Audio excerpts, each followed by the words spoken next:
জীবনে আমরা কত মানুষকে চিনি।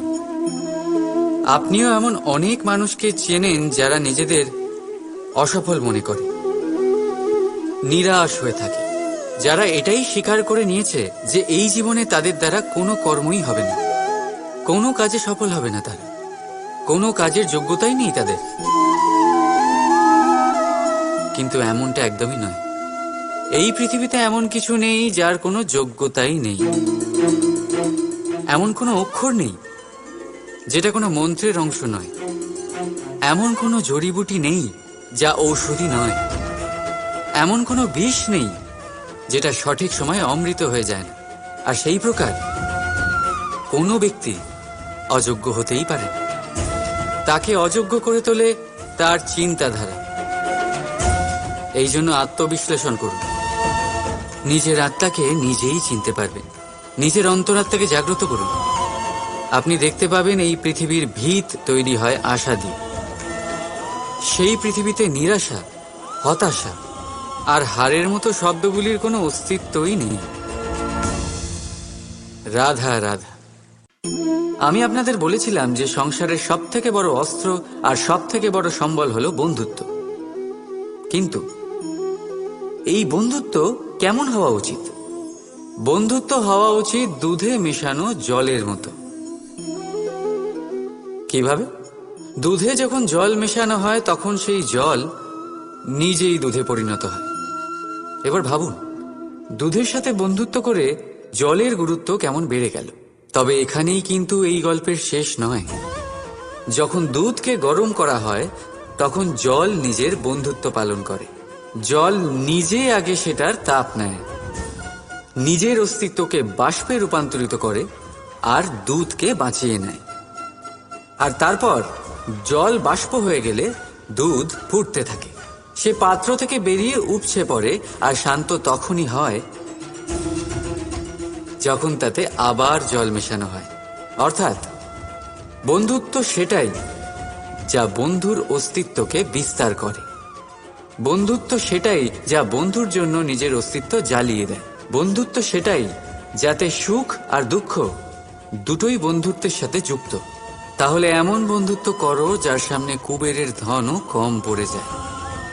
রাধা রাধা। ভুল আর মানুষ, এই দুইয়ের সম্পর্ক অবিচ্ছেদ্য। যেমন ডানা আর পক্ষী, যেমন ধারা আর নদী। যদি ভুল মানুষের স্বভাবের এক গুরুত্বপূর্ণ অংশ হয় তাহলে ভাবুন, এতে লজ্জা কিসের? এতে লজ্জিত হওয়ার কিছু নেই। সেইভাবে দেখতে গেলে ভুল আমাদের নিজেকে আরো উন্নত করার সুযোগ দেয়, নিজেকে আরো ভালো প্রদর্শন করার প্রেরণা দেয়। এখন আপনাদের মধ্যে কেউ এর সাথে সহমত নাও হতে পারেন, কেননা অনেকের দৃষ্টিতে ভুল দোষের জন্ম দেয়। দোষ অপরাধের, আর অপরাধের কোনো ক্ষমা নেই, শাস্তি পাওয়া উচিত। কিন্তু আপনি কি কখনো ভেবেছেন এরকম কেন হয়? এর কি কারণ? এর কারণ হলো ভুল স্বীকার করাকে এড়িয়ে যাওয়া। যদি আপনি কোনো ভুল করে স্বীকার না করেন তবে সেই ভুল দোষে পরিণত হয়, আর দোষ অপরাধে। তবে মনে রাখবেন, নিজের ভুল স্বীকার করা সেই ভুল সংশোধন করার পথে প্রথম পদক্ষেপ হয়ে দাঁড়ায়। আর সর্বদা মনে রাখবেন, অপরাধ হলো সেটাই সময় মতো নিজের ভুল স্বীকার না করা। রাধা রাধা। মানুষ অন্য কোনো বস্তু বা ভাবের সাথে পরিচিত হোক না হোক, ভয় আর ভবিষ্যৎ, এই দুই মানুষের মনে সর্বদা থাকে। যাদের অস্তিত্ব তার নিজের অস্তিত্বের ওপর প্রভাব ফেলে। আশ্চর্য, তাই না? ভয় সেটা যা আপনি জানেন না, যা অজানা। আর সেই কারণে আপনার ভয় হয় যে কে জানে কি হবে। ভবিষ্যৎ তাই যা এখনো ঘটেইনি। তাহলে যা ঘটেনি সেটা নিয়ে চিন্তা কেন? আপনার হাতে আছে বর্তমান। বর্তমানের কর্ম সত্য মন নিয়ে করুন, আর ভাবুন যে নিজের কর্ম আরো ভালোভাবে কি করে করা যেতে পারে। আর নিজের উপরে ভরসা রাখুন। যদি বর্তমানের কর্ম আপনি মন থেকে করেন, তাহলে ভয় নিজেই দূর হয়ে যাবে, আর ভবিষ্যতের ফল অবশ্যই মিষ্টি হবে। তাই ভয় আর ভবিষ্যৎকে নিয়ে চিন্তিত হবেন না, এই বর্তমানেই বাঁচুন। রাধা রাধা। কি অসাধারণ পুস্তক, তাই না? সুন্দর আবরণ, সজ্জিত পৃষ্ঠা,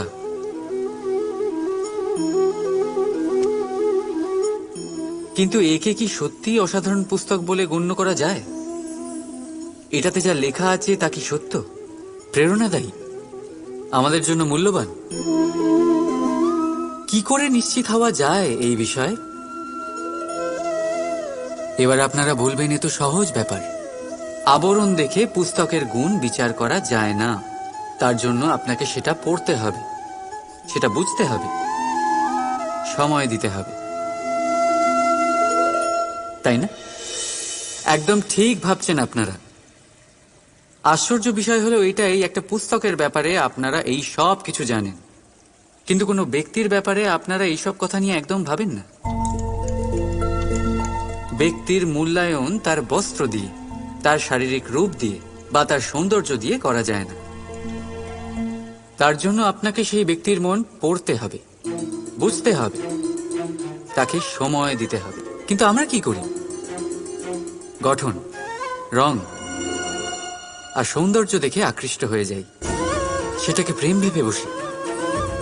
আর প্রত্যেক দিন কাউকে না কাউকে এটা বলতে শোনা যায় যে তার প্রেম কাহিনী সফল হল না, সে প্রতারিত হয়েছে। কিন্তু এতে দোষ আর কারণ নয়, স্বয়ং আপনার। আপনি সেই ব্যক্তিকে সময় দেন, আপনি সেই ব্যক্তির বিচারধারা পরখ করেন। প্রেম কিছু মুহূর্তে তৈরি হওয়ার রন্ধন নয়, এর স্বাদ আস্বাদন করার জন্য আপনাকে জীবনভর সময় দিতে হবে। তাহলে সময় দিন, একে অপরের রূপকে নয়, আত্মাকে চিনুন, আর অতি অবশ্যই মন প্রসন্ন হয়ে বলে উঠুন, রাধা রাধা। মানুষের ভাবনা সংসারে সবচেয়ে গভীর, বা বলতে পারেন সবচেয়ে কঠিন ভাব। কখন কি ঘটে যাওয়ার পরে এই মন কি ভেবে বসবে, এটা বলা অসম্ভব। আর আমাদের এই ভাবনা অনেক সময় আমাদের মনে হীন চিন্তা নিয়ে আসে। আমরা সবসময় আমাদের ওপরের শ্রেণীর লোকেদের লক্ষ্য করি, তাদের জীবনের বিশ্লেষণ করি, আর তারপর নিজেকে হীন মনে করি। ও কত ধনশালী, ও কত বলশালী, আর আমার কাছে তো কিছুই নেই, আমি নিঃস্ব, আমি হীন, এই সংসারের জন্য আমি কিছুই নই। মনে হয় না এরকম? কিন্তু আসলে তা নয়। আপনার কাছেও অনেক কিছু আছে, পরখ করে দেখে নিন। অতি ক্ষুধার্ত মানুষ যদি এক মুঠো ভাত পেয়ে যায়, তা যতই অন্যের কাছে ক্ষুদ্র অন্নের দানা হোক, তার কাছে তা ভোজের থেকে কোনো অংশে কম নয়।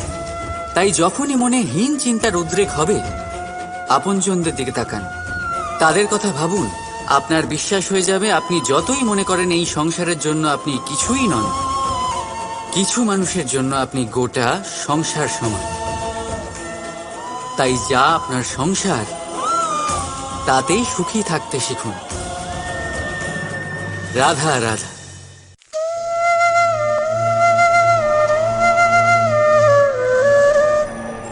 আশ্চর্য হচ্ছেন না আপনারা যে আমি কি করছি, কি লিখছি? দেখতে চান? এবার আপনারা ভাবছেন আমি মাটিতে মাটি কেন লিখছি। এর পেছনে একটা বড় কারণ আছে, কিন্তু সেটা বিশ্লেষণ করার আগে আমাকে একটু জলের ওপর জল লিখতে দিন।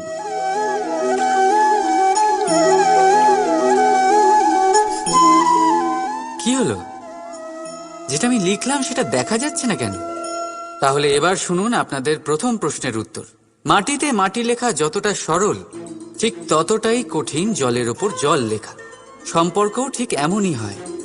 তৈরি করার সময় মাটিতে মাটি লেখার মতো সরল, আর পালন করার সময় জলের উপর জল লেখার মতো কঠিন। এবার প্রশ্ন এটাই হলো, জলের ওপর জল কি করে লেখা যায়?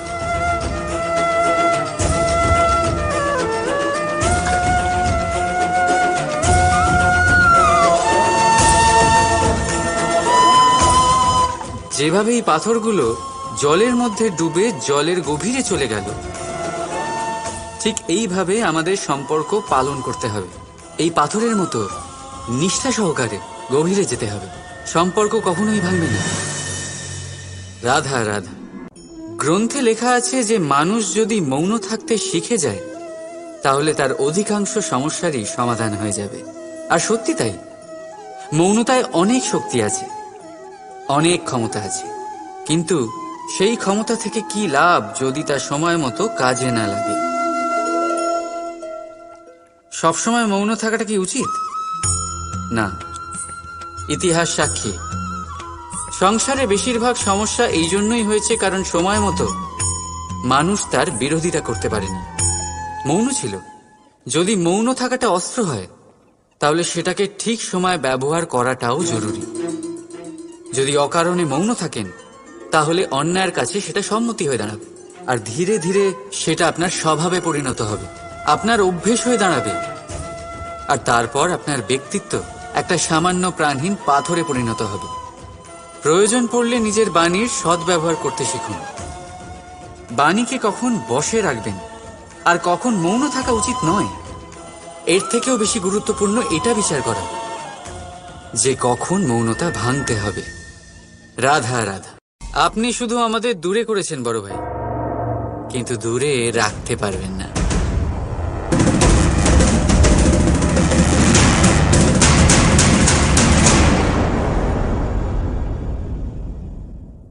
জীবনে আমরা কত মানুষকে চিনি, আপনিও এমন অনেক মানুষকে চেনেন যারা নিজেদের অসফল মনে করে, নিরাশ হয়ে থাকে, যারা এটাই স্বীকার করে নিয়েছে যে এই জীবনে তাদের দ্বারা কোনো কর্মই হবে না, কোনো কাজে সফল হবে না, তারা কোনো কাজের যোগ্যতাই নেই তাদের।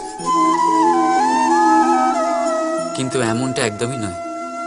এই পৃথিবীতে এমন কিছু নেই যার কোনো যোগ্যতাই নেই, এমন কোনো অক্ষর নেই যেটা কোনো মন্ত্রের অংশ নয়, এমন কোনো জড়িবুটি নেই যা ঔষধি নয়, এমন কোনো বিষ নেই যেটা সঠিক সময়ে অমৃত হয়ে যায় না।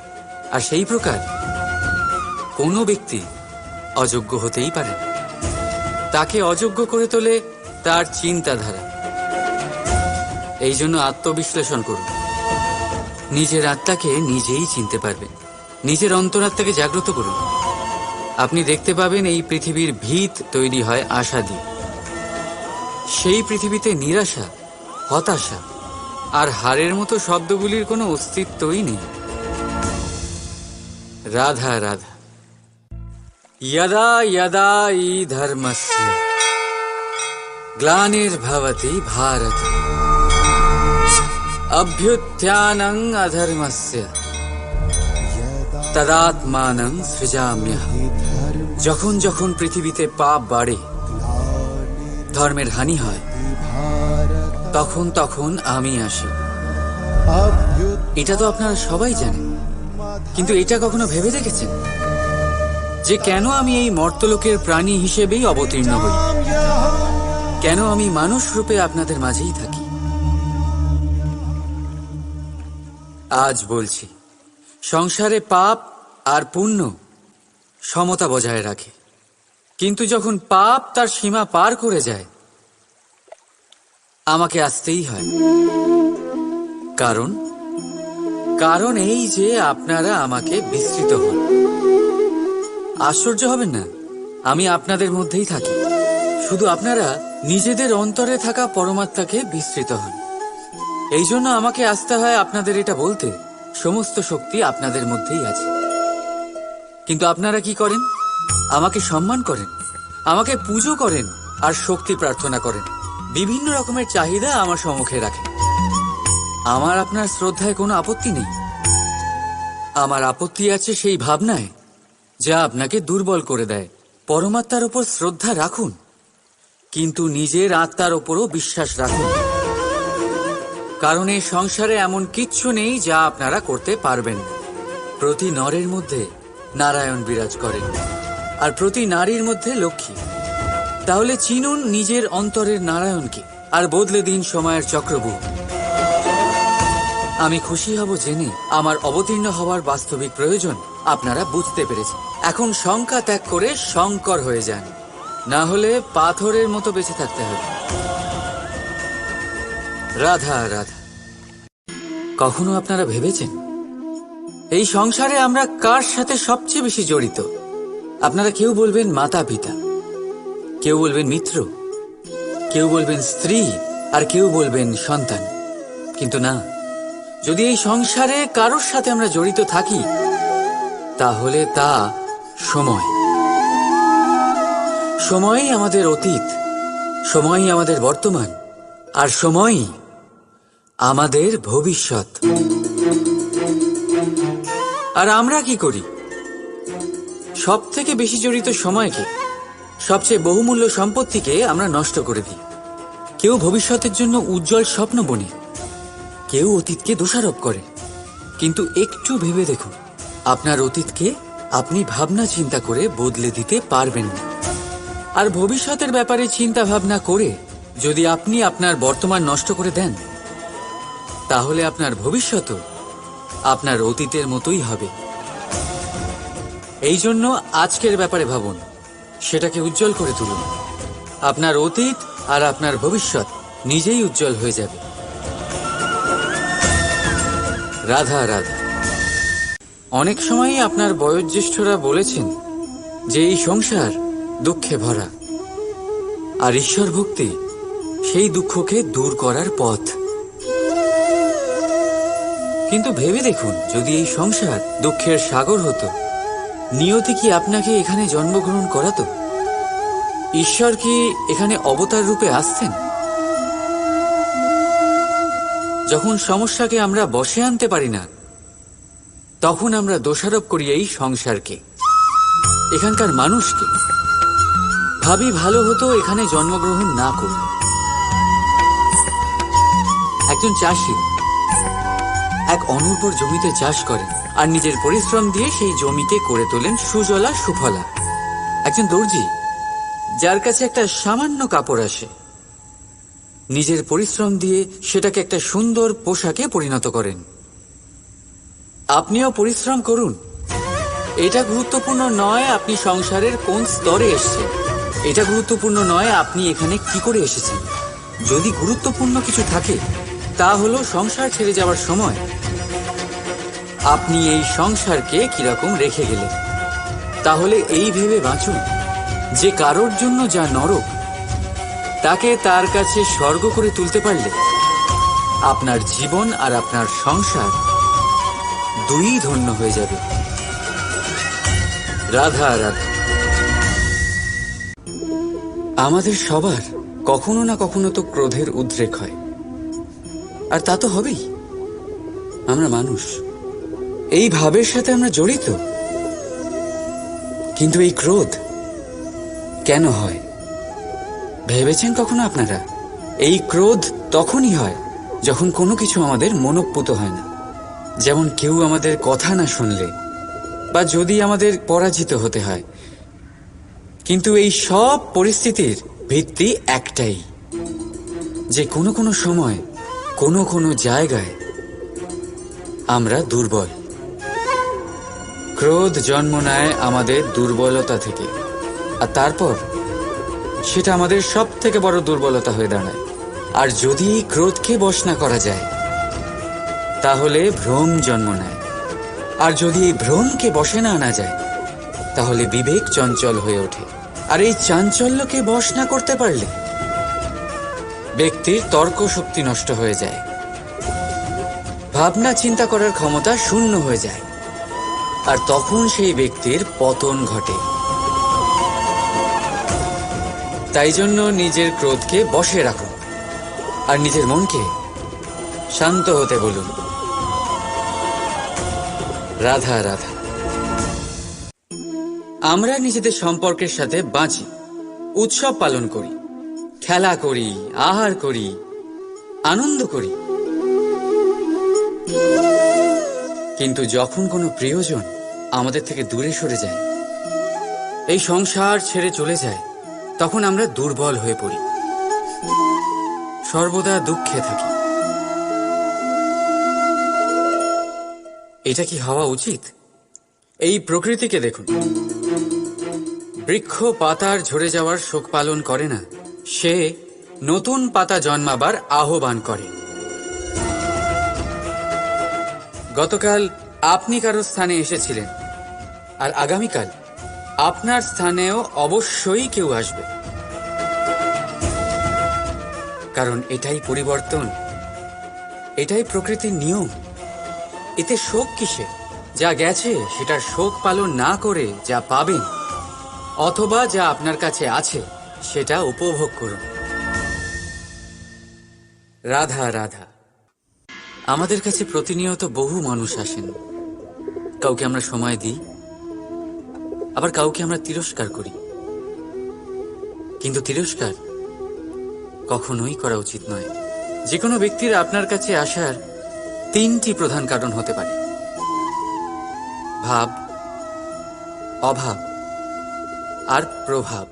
যদি আপনার কাছে কেউ প্রেম ভাব নিয়ে আসে, তবে তাকে প্রেম দিন, সম্মান দিন। যদি কেউ আপনার কাছে অভাবে আসে, তবে তার প্রয়োজন বুঝুন, আর যথাসম্ভব আপনি তার সাহায্য করুন।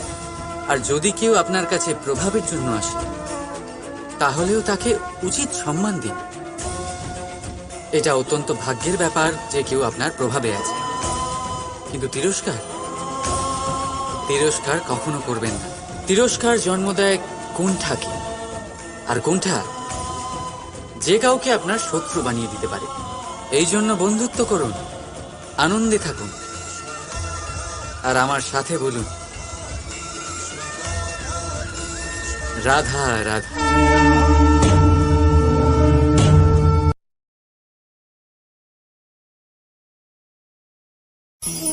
কি অমূল্য, কি সুন্দর এই রত্ন।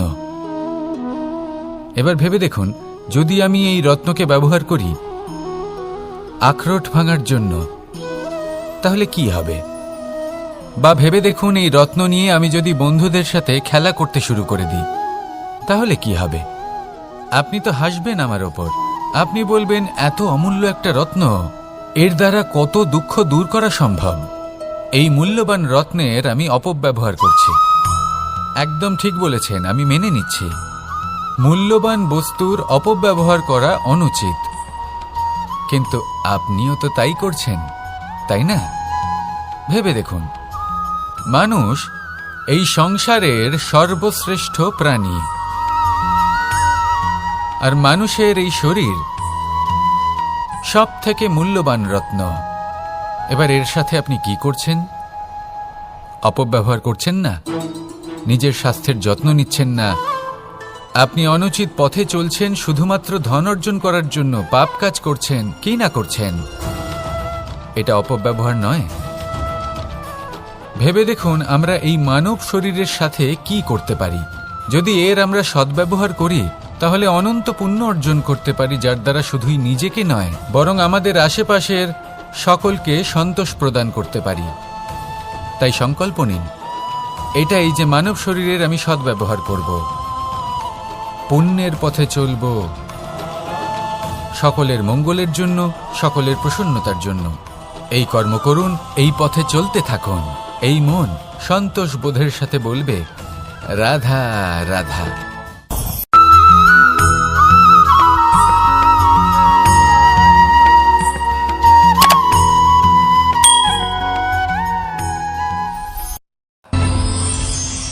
কখনো কোনো প্রজাপতিকে উড়তে দেখেছেন? কি সুন্দর উড়ে বেড়ায় সে, এক ফুল থেকে অন্য ফুলে, এক পাতা থেকে অন্য পাতার ওপর। কিন্তু সে কিভাবে উড়তে শেখে কখনো ভেবেছেন? জন্ম থেকেই কিন্তু প্রজাপতির ডানা থাকে না, ও কিন্তু ছোট্ট একটা ডিমের আকারে জন্ম লাভ করে।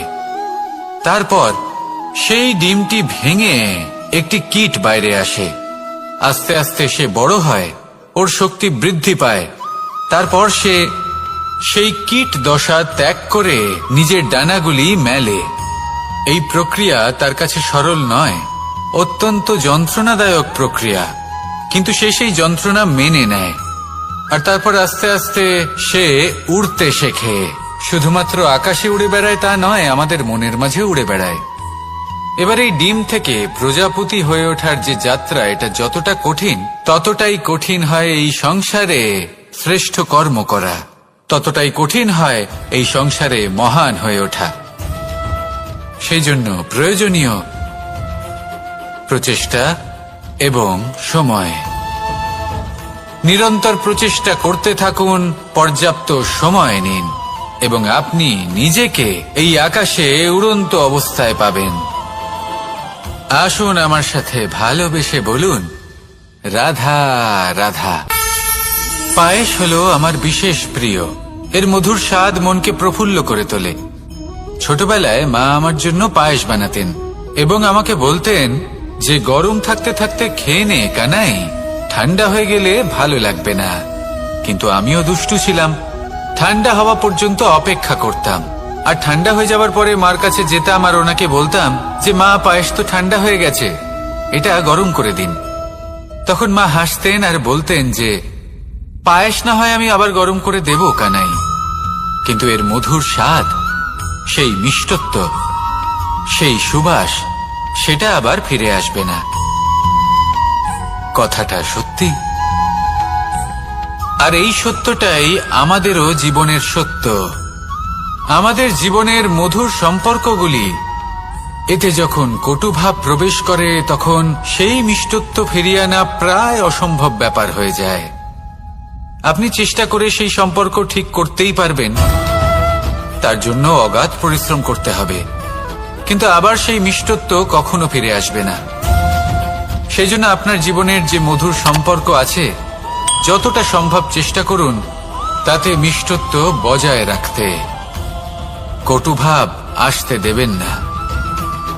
আসুন আর আমার সাথে মধুর স্বরে বলুন, রাধা রাধা। শব্দ, শব্দ আসলে কি? শুধুই কয়েকটি অক্ষরের সমষ্টি, নাকি আমাদের বাণী? এই শব্দ এমন এক শক্তি যা কাউকেই নিজের বশবর্তী করে ফেলতে পারে। শব্দ এমন এক অস্ত্র যা কাউকে ক্ষত বিক্ষত করে দিতে পারে। এই শব্দ হলো একটি নাদ স্বরূপ যা কোনো ঘুমন্ত ব্যক্তিকেও জাগিয়ে তুলতে পারে এবং নিজের লক্ষ্যের দিকে অগ্রসর করতে পারে। শব্দে এত শক্তি আছে যে কারোর মনে এতটা আঘাত দিতে পারে যে সে হয়তো জীবনে আর কখনো এগোতেই পারল না।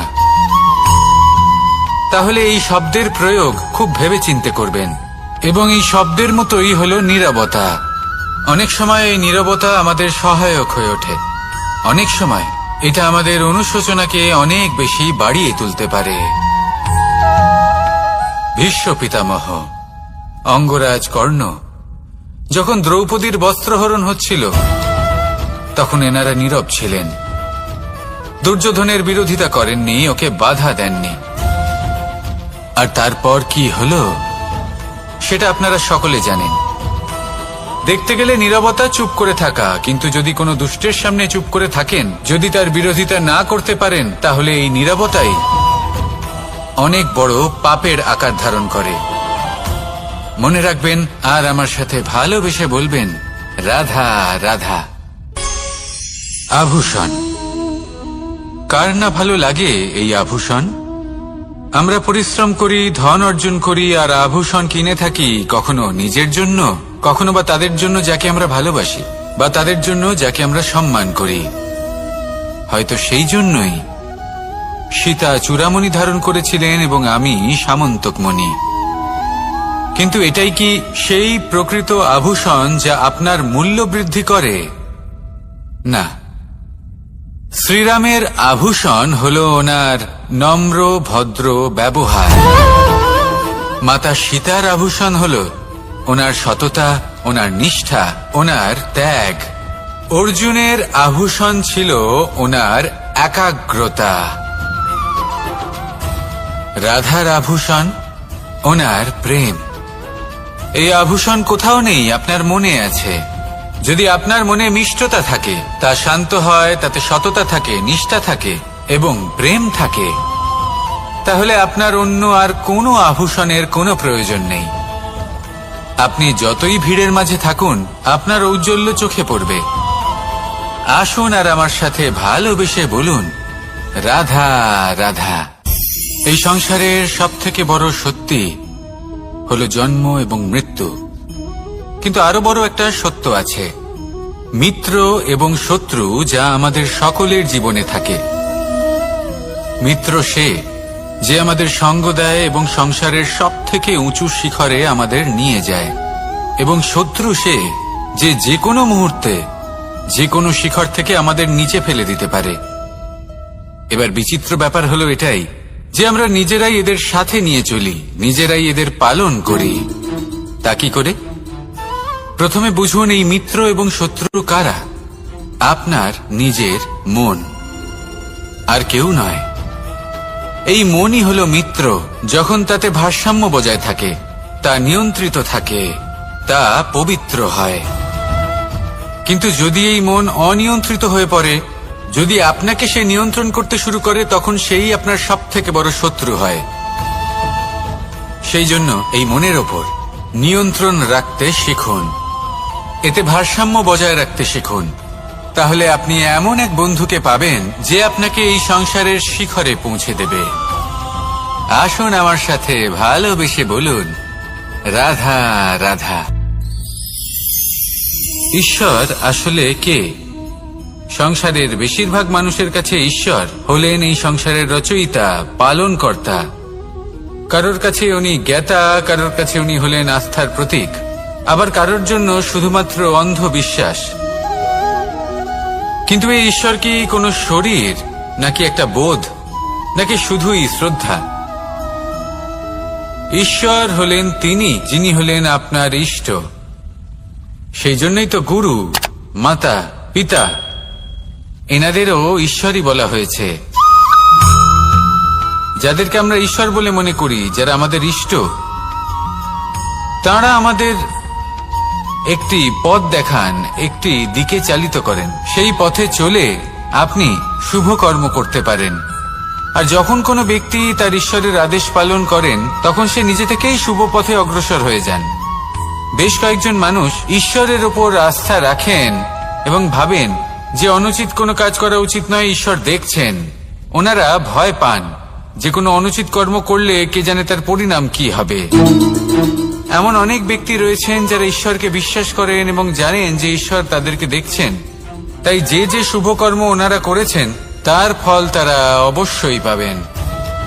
এবার আপনি ভয় পেয়ে ঈশ্বরকে বিশ্বাস করবেন, নাকি বিশ্বাসের দ্বারা ঈশ্বরকে বিশ্বাস করবেন, সেই সিদ্ধান্ত আপনারই। কিন্তু হ্যাঁ, যদি আপনার মনে ঈশ্বরের জন্য কোনো স্থান থাকে, যদি আপনার কোনো ইষ্ট থাকেন, যদি আপনি কাউকে ঈশ্বর মনে করেন, যার প্রত্যেক আদেশ আপনি পালন করে থাকেন, তাহলে বলি, ঈশ্বর কখনো আপনাকে অনুচিত পথে চালিত করবেন না। আসুন আমার সাথে ভালোবেসে বলুন, রাধা রাধা। এই সংসারে ভিন্ন ভিন্ন ধরনের গাছ আছে, অসংখ্য ধরনের প্রজাতি আছে। কিছু গাছ পাতা দিয়ে থাকে, কিছু ফুল, কিছু ফল। কেউ ছায়া প্রদান করে, কেউ শীতলতা প্রদান করে, কেউ নিজেকে খুব কষ্ট দিয়ে এই সংসারের বিকাশে সহায়ক হয়ে ওঠে। কিন্তু এই সবার মধ্যে একটা বিষয় কিন্তু সমান, এরা প্রত্যেকেই পাতা ছাড়া, ফুল ছাড়া, ফল ছাড়া জীবিত থাকতেই পারে, কিন্তু কোনো বৃক্ষই শিকড় ছাড়া বেঁচে থাকতেই পারে না। এটাই হলো রাধার।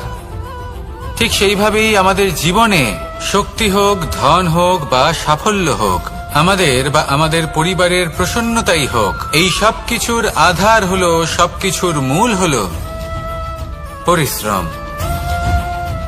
তাই জীবনে চিরকাল পরিশ্রম করতে থাকুন। যদি আপনি জীবনে মহান হবার পথে অগ্রসর হতে চান, তাহলে পরিশ্রম করুন। এই পরিশ্রম দ্বারাই নিজের পরিবারকে প্রসন্ন করুন, নিজের বন্ধুদের প্রসন্ন করুন, এই সমাজকে গর্বিত করুন। আসুন আমার সাথে ভালোবেসে বলুন, রাধা রাধা। এই সংসারের সবথেকে বড় রোগ কোনটা? কেউ বলবে মানসিক রোগ, কেউ বলবে সেই রোগ যা সর্পদংশনের ফলে হয়ে থাকে। এই সংসারে ভিন্ন ভিন্ন ধরনের রোগ আছে এবং তার সাথে ভিন্ন ভিন্ন ধরনের যন্ত্রণাও রয়েছে। এমন একটা রোগ আছে যা চোখে দেখা যায় না, যা আপনার শরীরে কোনো দাগ রেখে যায় না, কিন্তু আপনার আত্মাকে পর্যন্ত ক্ষত বিক্ষত করে, অসুস্থ করে তোলে, বিনাশ করে দেয় আপনাকে এবং তার সাথে আপনার আত্মাকেও। এই অসুখের নাম হল লালসা। লালসা, যে কর্ম সাধন করেছেন তার থেকে বেশি ফল লাভ করার আশা। লালসা, যা আজ আছে তার থেকে অনেক বেশি লাভ করার ইচ্ছে। এই ইচ্ছে এই সংসারে সবার থেকে এগিয়ে থাকার আপনাকে প্রেরণা যোগাবে, কিন্তু তার জন্য আপনাকে অপরাধযোগ্য কাজ করতে উৎসাহিত করবে। আপনার বন্ধু, আপনার আত্মীয়, আপনার পরিবার, এই সবার থেকে আপনি কখন দূরে চলে যাবেন আপনি বুঝতেই পারবেন না। উচিত অনুচিত কোনটা, ধর্ম অধর্ম কোনটা, সব ভুলে যাবেন আপনি। সেই জন্য মনে রাখবেন, নিজের জীবনে যদি আপনি লালসার থেকে নিজেকে দূরে রাখতে পারেন, তাহলে এর অর্থ হলো যে আপনি এই সংসারের সব থেকে বড় অসুখের ওপর বিজয় লাভ করেছেন। আসুন আমার সাথে ভালোবেসে বলুন, রাধা রাধা। এই সাগর কত বিশাল আকার, কখনো শান্ত কখনো উত্তাল, কিন্তু এই সাগরকে এত মহান কে করে তুলল? জল। এবার এই জলের যাত্রা দেখুন, সেটা কতটা কঠিন। এই জল সাগরে থাকে। সূর্য ওকে এতটা উত্তপ্ত করে তোলে যে এই জল নিজের অস্তিত্ব হারিয়ে ফেলে এবং বাষ্পে পরিণত হয়ে হাওয়ায় মিলিয়ে যায়। তারপরে আকাশে যায় আর নিজের অস্তিত্ব আবার হারিয়ে ফেলে, মেঘে পরিণত হয়। তারপর এই মেঘ কোথাও গিয়ে কোনো পর্বতে ধাক্কা খায়, তারপর আবার এই জল নিজের অস্তিত্ব হারায়। তারপরে বর্ষার রূপ ধারণ করে তা বর্ষিত হয়, বা কোনো পর্বতের চূড়ায় তার শিখরে বরফের রূপ ধারণ করে। তারপরে এই বর্ষা মাটির দিকে নিজের যাত্রা শুরু করে। এবার মাটিতে ঝরে পড়া এই বর্ষা স্রোতের আকার ধারণ করে এবং আস্তে আস্তে বইতে থাকে। এই নদীর আকার ধারণ করে এবং নদী রূপে বইতে বইতে পাথরে ধাক্কা খায় বা কোনো পর্বতে ধাক্কা খায়, আর তারপর এই নদী এসে সাগরে সমাহিত হয়ে যায়। নদীর এই জল আবারও নিজের অস্তিত্ব হারিয়ে ফেলে, কিন্তু এইবার সেই জল নিজেই সাগরে পরিণত হয়। এটা আমাদের সকলের জন্য একটা শিক্ষা যে এই সংসারে জীবন এবং সময়ের এ হলো এক অনন্ত যাত্রা। এই সংসারে যা কিছু আছে তার সূত্রপাত কোথাও একটা হবেই। সেই জন্য মৃত্যু এবং সমাপ্তির চিন্তা ত্যাগ করে দিন, আর যে সূত্রপাত আপনি লাভ করছেন তার আনন্দ উপভোগ করুন। ভেবে দেখুন আপনি কিভাবে শ্রেষ্ঠ কর্ম করতে পারেন যাতে এই সংসার এবং এই সমাজ, এই দুইয়ের মঙ্গল সম্ভব। আসুন আমার সাথে ভালোবেসে বলুন, রাধা রাধা। মাকড়সার জাল দেখতে পাচ্ছেন? মাকড়সারা ভীষণ পরিশ্রম করে এটা তৈরি করে। নিজের শরীরের রস দিয়ে এই জাল বোনে। আপনি কি এটার উদ্দেশ্য জানেন? আসলে মাকড়সা এই জালে ছোট কীটপতঙ্গ ধরে তাদেরকে খাদ্যরূপে গ্রহণ করে। কিন্তু আপনি কি এই কথা জানেন যে একদিন মাকড়সা নিজেই নিজের জালে জড়িয়ে মৃত্যুবরণ করে থাকে? বলুন, কি করেন আপনি এই জাল দেখতে পেলে? দেখতে পেলেই মুছে ফেলেন এর অস্তিত্ব, তাই না? তেমনি অন্যদিকে পাখির বাসা। পাখিরাও ভীষণ পরিশ্রম করে এটা তৈরি করে, কিন্তু যদি পাখি একদিন এটা ছেড়ে চলে যায় তাহলেও লোকে এটা নষ্ট করে দেয় না। কারণটা কি? এর কারণ হলো এর নির্মাণ জীবন সঞ্চারের জন্য করা হয়েছিল, নষ্ট করার জন্য নয়। তাই মনে রাখবেন, জীবনে আপনার পরিশ্রম যতই বেশি হোক না কেন, যদি আপনার লক্ষ্য শুভ না হয় তাহলে আপনারও বিনাশ নিশ্চিত। তাই সৃজন করতেই থাকুন আর মুগ্ধ হয়ে বলুন, রাধা রাধা।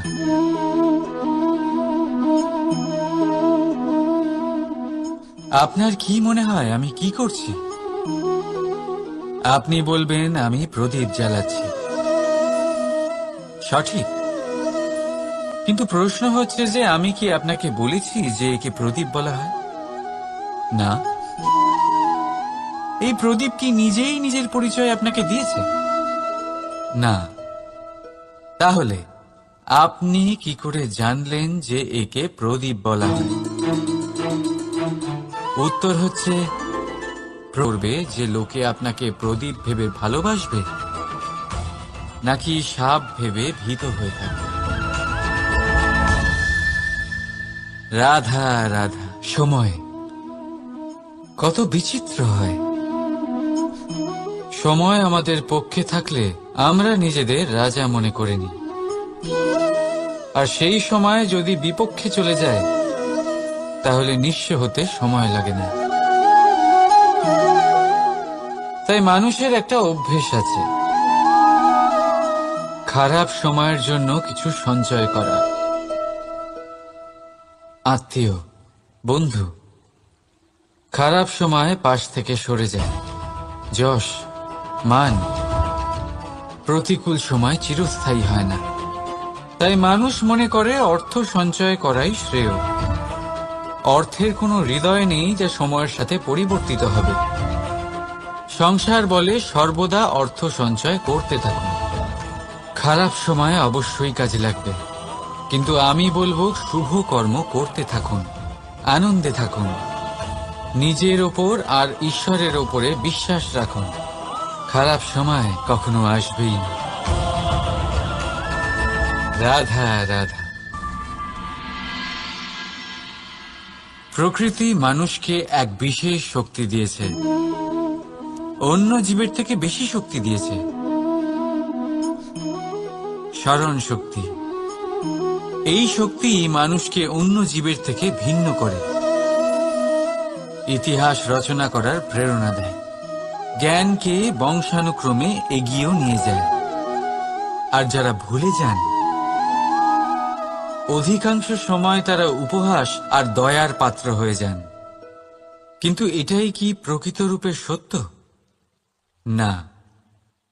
এই স্মরণ শক্তি মানুষের বিকাশে সব থেকে বড় বাধা হয়ে দাঁড়ায়, তার মনকে দূষিত করে দেয়।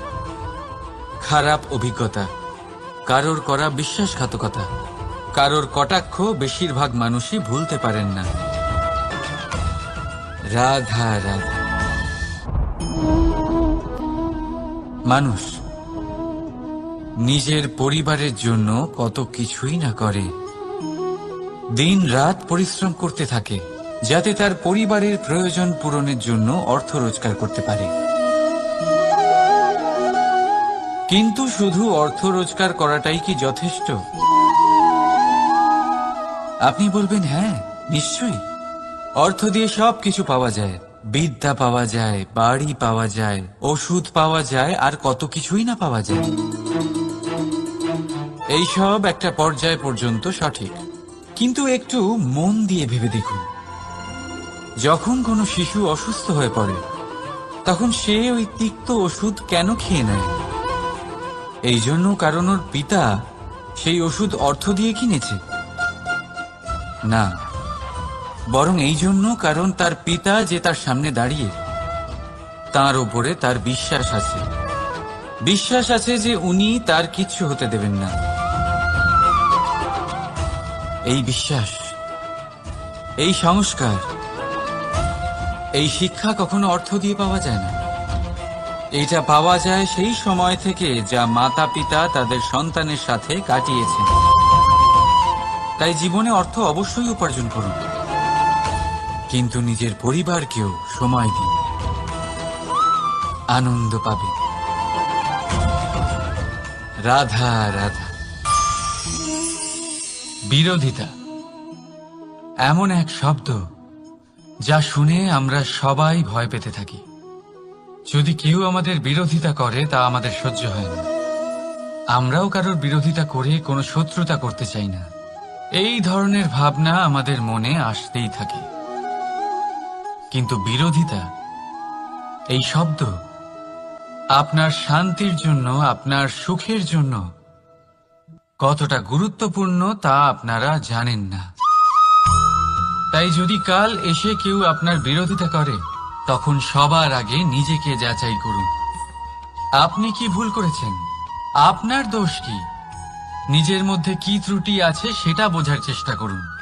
নিজেকে সংশোধন করার চেষ্টা করুন, তারপর দেখুন বিরোধিতার এই আগুন আপনাকে স্বর্ণ থেকে কুন্দন বানিয়ে তুলবে। বলা হয় এই সংসারে খারাপ বেড়েই চলেছে, কিন্তু তার কারণ এ নয় যে খারাপ মানুষ বেড়ে চলেছে।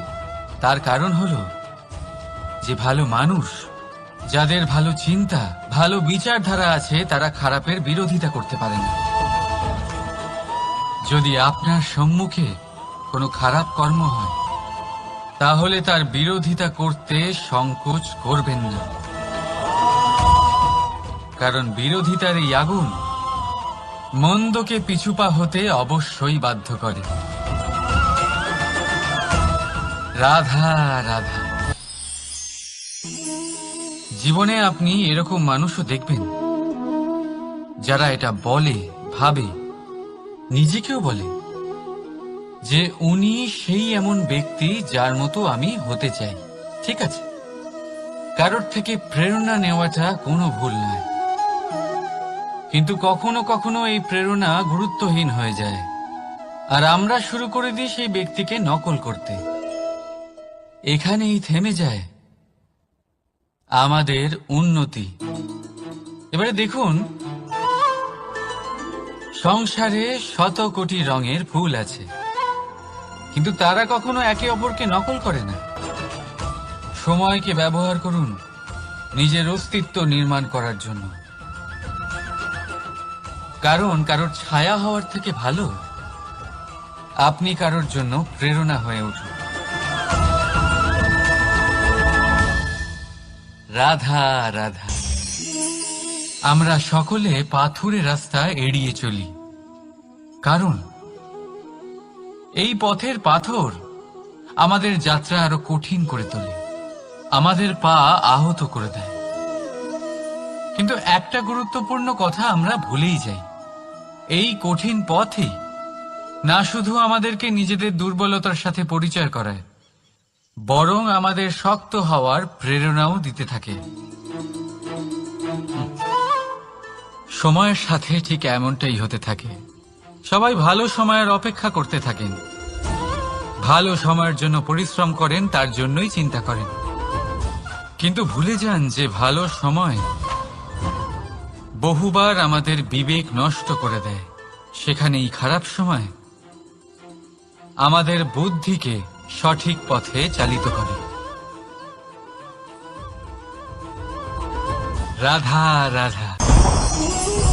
ঘোড়াকে যতই প্রশিক্ষণ প্রদান করুন, তার মুখে লাগাম তো পরাতেই হবে। একজন ভালো চালক সেই ঘোড়ার লাগাম মাঝে মাঝে টেনে ধরে, তাকে সঠিক পথে চালিত করতে, যাতে সেই ঘোড়া দিগ্ভ্রান্ত না হয়। এবার একটু ভাবুন, ঠিক এরকমই হয় আমাদের মন।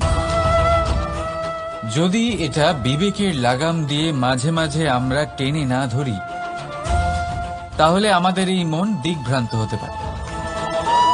আর যদি আপনি আপনার লক্ষ্যে পৌঁছতে চান, তখন মনের এই লাগাম মাঝে মাঝে আপনাকে অবশ্যই টেনে ধরতে হবে, কারণ বিবেকের এই পথ প্রদর্শনই আপনাকে ভালোভাবে আপনার লক্ষ্যে পৌঁছে দেবে।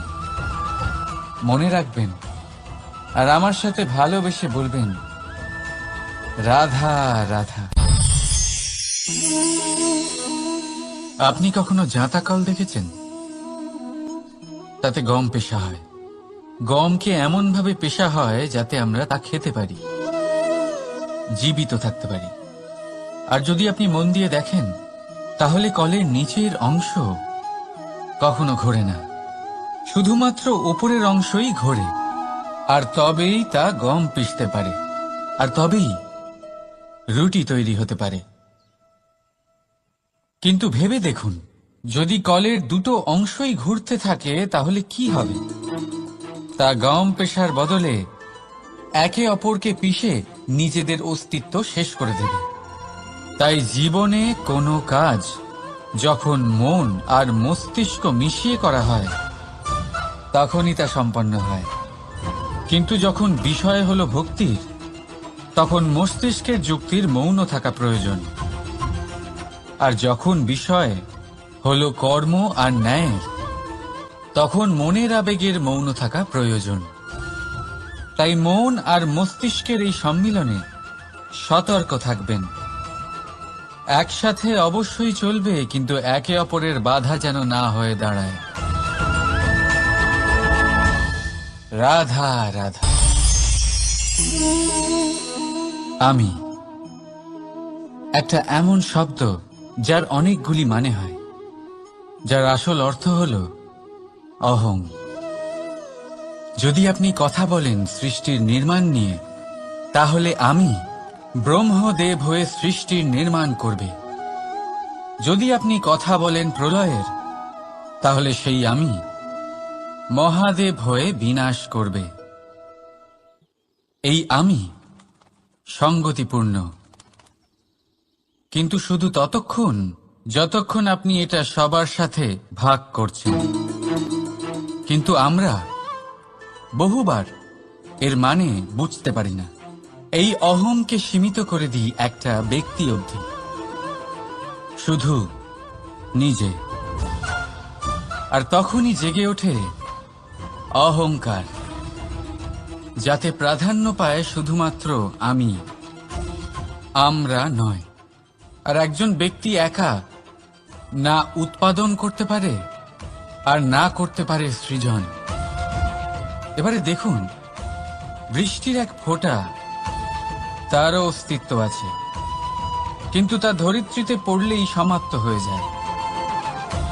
কিন্তু যখন ফোঁটাগুলি একসাথে পড়ে, তখন শুরু হয় বর্ষা, আর তখনই তৈরি হয় ধারা। রাধা রাধা। বলুন, কি দেখতে পাচ্ছেন আপনি? আমার হাতের এই সাদা বস্ত্র, নাকি এতে লেগে থাকা এই কালো দাগ? এবারে সত্যি কথা বলতে কি, আপনার নজর সবার আগে এই কালো দাগের উপরে গেছে। ঠিক আছে, এমনই তো হয়। ভীষণ কম মানুষ থাকেন যারা ভাবেন কোনো ব্যক্তি ভীষণ পরিশ্রম করে এই বস্ত্র ধুয়েছেন, এটা শুকিয়েছেন। বেশিরভাগ মানুষের নজর যায় এই দাগের উপরে, ভাবেন যে এটা কি করে লাগলো। কিছুটা এরকমই হয় আমাদের ব্যক্তিত্বের সাথে। আমাদের শুভ কর্মের ওপরে আমাদের একটা খারাপ কর্ম ভারী মনে হয়।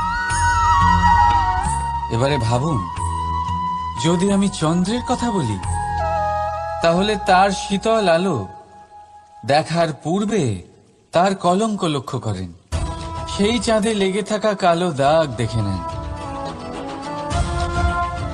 সেই জন্যই বিশেষ করে যারা শুধুমাত্র শুভ চিন্তা করেন আর উপকারী কর্ম যারা করেন, তাদের আমি বলবো সাবধানে থাকবেন।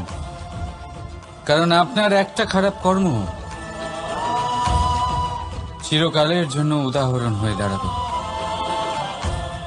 রাধা রাধা। সাফল্য। যদি আপনাকে জীবনে সাফল্য পেতে হয়, তাহলে আপনি একাধিক মানুষ পাবেন যারা একাধিক উপায় বলবে আপনাকে সাফল্য পাওয়ার। দীর্ঘ সময় ধরে পরিশ্রম, চেষ্টা, নির্ধারণ, নিষ্ঠা এই বিষয়ে ভাষণ দিতে থাকবেন। একাধিক রকমের উদাহরণ আপনার সামনে তুলে ধরবেন। কিন্তু আমার এটা মনে হয়, আমরা কেন সেই বিষয়ে কথা বলি না যা মানুষকে অসফল করে তোলে? শুধু দুটো ব্যাপার অসফল হওয়া নিশ্চিত করে। শুধু দুই ধরনের মানুষ বেশিরভাগ অসফল হন। প্রথম তারা যারা ভাবে অনেক কিছু কিন্তু কিছুই করে না।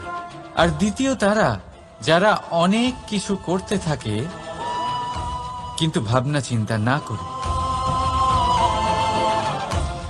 ভাবনা আর কর্ম, এদের মাঝে সামঞ্জস্য রাখা খুব জরুরি। যদি এটা থাকে তাহলে জীবনে কখনো অসফল হবেন না। রাধা রাধা। আপনি অনেককে এই কথা নিশ্চয়ই বলতে শুনেছেন, এই ব্যক্তির দৃষ্টিতে দম্ভ আছে, এই ব্যক্তির চোখের ওপর অহংকারের পর্দা পড়ে আছে, ইত্যাদি ইত্যাদি। চলুন আমি আপনাকে একটা প্রশ্ন করছি, আপনি দেখেন কি দিয়ে? দৃষ্টি দিয়ে নাকি দৃষ্টিভঙ্গির সাহায্যে? ভাবুন। চিন্তায় পড়ে গেলেন নিশ্চয় পরিচয়ের সাথে সাক্ষাৎ করায়। উদাহরণ হিসেবে চন্দ্র। চন্দ্র আমরা সবাই দেখেছি। বহু মানুষ আছেন যাদের চন্দ্র অত্যন্ত সুন্দর লাগে। পাথরকে ভগবান ভেবে পুজো করবেন নাকি ভগবানকে পাথর ভেবে পরিত্যাগ করবেন? সিদ্ধান্ত আপনার, কিন্তু এই সিদ্ধান্ত নির্ভর করে আপনার দৃষ্টিভঙ্গির ওপর। তাই নিজের দৃষ্টিভঙ্গি শুভ রাখুন, নিজের দৃষ্টিভঙ্গিতে ভালোবাসা রাখুন, আর আনন্দে বলুন রাধা রাধা। বড় বড় রাজমহলের বড় বড় ইমারতের চূড়া কত সুন্দর হয়, কিন্তু আপনি কি কখনো এই বিষয়ে ভেবেছেন যে এই সুন্দর চূড়ায় পৌঁছতে গেলে আপনাকে পৃথিবীতে পা ফেলতেই হবে? সেই সুন্দর চূড়ায় পৌঁছে দীপ্তি পাওয়ার জন্য আপনাকে একটা কঠিন পথ অবলম্বন করতেই হবে। যদি আপনি কোনো কঠিন পথে না গিয়ে এই পৃথিবীর সাহায্য ছাড়াই শুধু উচ্চতার দিকে অগ্রসর হতে থাকেন, তাহলে সর্বদা অসফল হবেন। সেই জন্য নিজের স্বপ্ন পূরণের এই যাত্রাতে নিজের পথ কখনোই হারাবেন না, নিজের পথ থেকে সরবেন না। যদি এমন করেন তাহলে তো আপনার স্বপ্ন পূরণ হবেই না, তার সাথে আপনি নিজের পথও হারাবেন। রাধা রাধা। কৌতুক অর্থাৎ হাসি, এটা জীবনে কতটা গুরুত্বপূর্ণ। আমরা সর্বদাই হাসতে চাই, আমরা সর্বদা অন্যের মুখে এই হাসি দেখতে চাই। কিন্তু এই কৌতুক অনেক প্রকারের হয়, আর এই কৌতুকের ভিত্তি কি সেটাও খুব গুরুত্বপূর্ণ। কৌতুক কেবল তখনই পাবেন যখন তা শুদ্ধ মন থেকে আসবে। কৌতুক তখনই পাবেন যখন তা সামনে আর অপমানিত ব্যক্তির মন তিক্ত হয়ে থাকে। তাই মনে রাখবেন যে এই কৌতুক যেন কৌতুকই থাকে, তা উপহাস বা কটাক্ষ না হয়ে যায়। রাধা রাধা। মানুষ, এই শব্দের সূচনা হয় মন থেকে, আর সেই জন্যই হয়তো আমাদের এই মন এতটা গুরুত্বপূর্ণ। এবারে দেখুন না, আমাদের মনই সবকিছু চালনা করে। মনই সেই যে কল্পনা করে, মনই সেই যা কল্পনাকে বাস্তবে পরিণত করার জন্য পরিশ্রম করতে আমাদের প্রেরণা যোগায়। মনই সেই যা লোভের জালে জড়িয়ে পড়ে। মনই সেই যা অভিমানের পর্দা দিয়ে ঢেকে যায়। আর এই মনই সেই যা আপনাকে বিনাশের দিকে টেনে নিয়ে যেতে পারে। কিন্তু যদি তা পরোপকার করার ইন্ধন পায়, তাহলে এমন কোনো মহান কাজ নেই যা আপনি করতে পারবেন না। কিন্তু এই মন কি? এটা বোঝানো যায় দুটো শব্দের মাধ্যমে, দুটো সহজ শব্দ। প্রথম, একজন কুশল সেবক। দ্বিতীয়, একজন সংকট প্রবণ মালিক। যদি আপনার এই মন আপনার নিয়ন্ত্রণে থাকে, তাহলে সে হলো আপনার সেবক। তাই আপনার অস্তিত্ব আছে। কিন্তু যদি আপনার মন আপনার কর্মের ওপরে নিয়ন্ত্রণ করে, তাহলে এই মন আপনার মালিক, আর তখন আপনার বিনাশ নিশ্চিত। তাই নিজের এই মনকে নিয়ন্ত্রণে রাখুন, কিন্তু ভালোবেসে। আসুন আমার সাথে আনন্দে বলুন, রাধা রাধা। এই সূঁচ দেখতে পাচ্ছেন আপনি? এটা শুদ্ধ লোহা দিয়ে তৈরি। বস্ত্র সেলাই করার কাজে লাগে, অস্ত্রোপচারে কাজে লাগে। কিন্তু আপনি কি কখনো ভেবে দেখেছেন এই সূঁচ কিভাবে তৈরি হয়? লোহার এক বড় অংশকে পিটিয়ে পিটিয়ে টেনে টেনে তাকে পাতলা বানানো হয়। এরপরেই আমরা পেয়ে থাকি সূঁচ। ভাবুন, যদি লোহার টুকরোতে অনর্গল প্রহার করার ফলে একটা লোহার টুকরো সূঁচে পরিণত হয়, তাহলে আমাদের জীবনে অনর্গল চেষ্টা করার ফলে জীবনের সমস্ত অংশকে আমরা কত প্রভাবশালী কাজে পরিণত করতে পারি। শুধু প্রয়োজন দৃঢ় নিশ্চয়তা। তাহলে আসুন আমার সাথে ভালোবেসে বলুন, রাধা রাধা। বিশ্বাস, জীবনে বিশ্বাস কতটা গুরুত্বপূর্ণ। একজন স্ত্রী তার স্বামীর হাত ধরে যে কোনো জায়গায় যেতে পারেন, এর কারণ হলো বিশ্বাস। তার নিজের স্বামীর ওপরে বিশ্বাস আছে। যখন একজন মা তার ছোট বাচ্চাকে কোলে তুলে হাওয়ায় ওঠায়, তখন সেই বাচ্চা ভয়ভীত হয়ে যায় না। তার কারণ হলো বিশ্বাস। তার বিশ্বাস আছে যে তার মা তার কিচ্ছু হতে দেবে না। এক বৈদ্যের দেওয়া ঔষধ সন্তান কিছু না বুঝে শুনেই খেয়ে ফেলে। সেই বৈদ্যের জ্ঞানের বিষয়ে তার কোনো ধারণাই থাকে না। শুধু নিজের পিতার উপরে বিশ্বাস আছে যে তার পিতা তাকে খারাপ কিছুই দেবে না। যখন এই সংসারের প্রতিটা বন্ধন বিশ্বাসের উপরে দাঁড়িয়ে আছে, তাহলে কেন এই বিশ্বাসকে আমরা জীবনে আনতে পারি না? আপনি নিজেই দেখুন, এই বিশ্বাস নিজের জীবনে এনে দেখুন, সবকিছু আরো সুন্দর হয়ে যাবে। তাই ভালোবেসে বলুন, রাধা রাধা।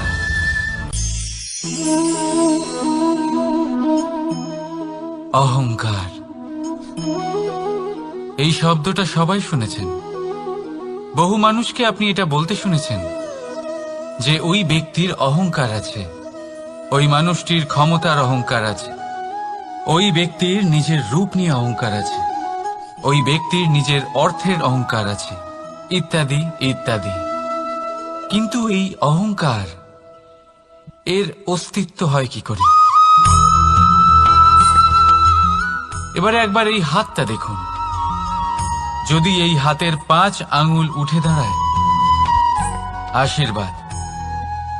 আর যদি এই হাতের 5টা আঙুল একসাথে মুঠো হয়ে যায়, শক্তি, সংকটের বিরুদ্ধে ঢাল। কিন্তু এই একটা আঙুল সংকটের কারণ হয়ে দাঁড়াতে পারে। এই একটা আঙুল শত্রুকে আহ্বান জানায়। এবার অহংকার বলে এই শব্দটাই দেখে নিন। আমাদের থেকে আলাদা হয়ে গেলে হয় অহং। অহং অর্থাৎ ব্যক্তির মনে হয় যে সে আপনদের থেকে, নিজের বন্ধুদের এবং সঙ্গীদের থেকে, নিজের পরিবারের থেকে অনেক উপরে, অনেক শ্রেষ্ঠতর সে। কিন্তু মনে রাখবেন, এই অহংকার কোনো ব্যক্তির অস্তিত্বের বিনাশের প্রথম ধাপ। তাই ঝেড়ে ফেলে দিন এই অহংকারকে আর বিশ্বাস করুন আমাদের ওপর, কারণ তখনই আপনি শান্তি পাবেন। আর সেই শান্তির সাথেই বলে উঠবেন, রাধা রাধা।